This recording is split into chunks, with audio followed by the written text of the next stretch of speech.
Assalamualaikum warahmatullahi wabarakatuh. Kami dari kelompok 12 dari mata kuliah Sejarah Kebudayaan Islam akan mempresentasikan tentang mini riset kami, yaitu mini riset materi pelajaran SKI di SMP dan SMA atau di Madrasah Aliyah. Yang pertama, metode pembelajaran. Metode pembelajaran adalah seluruh perencanaan dan prosedur maupun langkah-langkah kegiatan pembelajaran termasuk pilihan cara penilaian yang akan dilaksanakan. Metode pembelajaran dapat dianggap sebagai suatu prosedur atau prosedur yang teratur, suatu jalan atau suatu cara teratur untuk melakukan pembelajaran.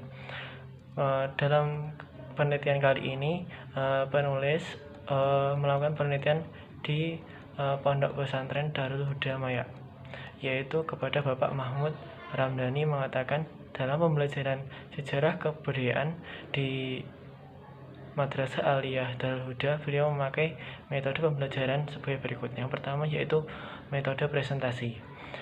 Metode presentasi adalah metode yang menjadikan siswa berusaha memberikan gambaran umum tentang sesuatu yang mereka telah bahas atau mereka telah kaji.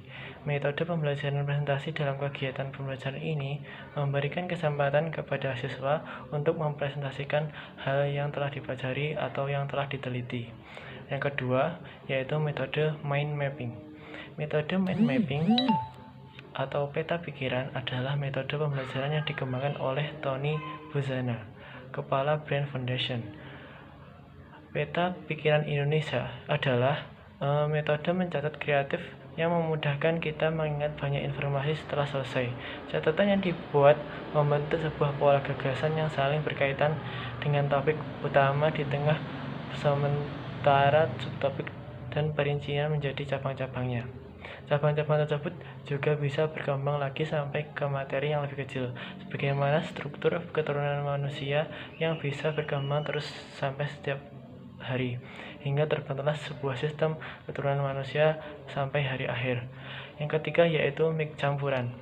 Metode pembelajaran campuran adalah metode pembelajaran yang mengkombinasikan antara tatap muka, yaitu antara konvensional dan metode ceramah, penugasan, tanya jawab, dan demonstrasi, dan pembelajaran online dengan memanfaatkan berbagai macam media dan teknologi untuk mendukung belajar mandiri, memberikan pengalaman belajar pada peserta didik. Yang selanjutnya yaitu tentang penilaian. Penilaian adalah proses pengumpulan dan pengolahan informasi untuk mengukur pencapaian hasil belajar peserta didik. Penilaian merupakan bagian integral dari proses pembelajaran, sehingga tujuan penilaian harus sejalan dengan tujuan pembelajaran. Oleh karena itu, penilaian hendaknya dilakukan dengan perencanaan yang cermat. Berikut adalah laporan tentang riset kami, yaitu observasi kami di Madrasah Aliyah Darul Huda Maya dengan guru Bapak Mahmud Ramdhani. Beliau menggunakan metode strategi atau strategi pembelajaran, yaitu yang pertama presentasi, mapping, campuran.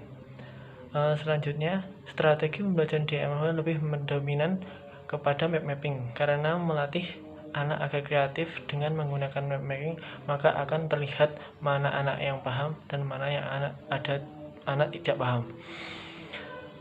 Untuk penilaian, pemberian nilai pada anak sesuai dengan kemampuannya. Jika anak bisa menjelaskan dengan baik, benar sesuai dengan yang diinginkan guru, atau sesuai dengan kategori penilaian, maka akan mendapat nilai yang bagus. Apabila dalam presentasi tidak sesuai dengan mendapatkan nilai yang kurang, dan bagi yang membuat mapping bagus, mudah dipahami, kreatif, akan mendapat nilai plus. Kendala dari pembelajaran SKI yaitu banyak yang kurang paham dengan materi dan kurang percaya diri dalam diri anak, yang akhirnya berdampak pada anak tidak menguasai dan sulit mempresentasikan di depan kelas. Mungkin cukup sekian dari kelompok kami. Jika ada banyak kurang lebihnya kami mohon maaf. Assalamualaikum warahmatullahi wabarakatuh.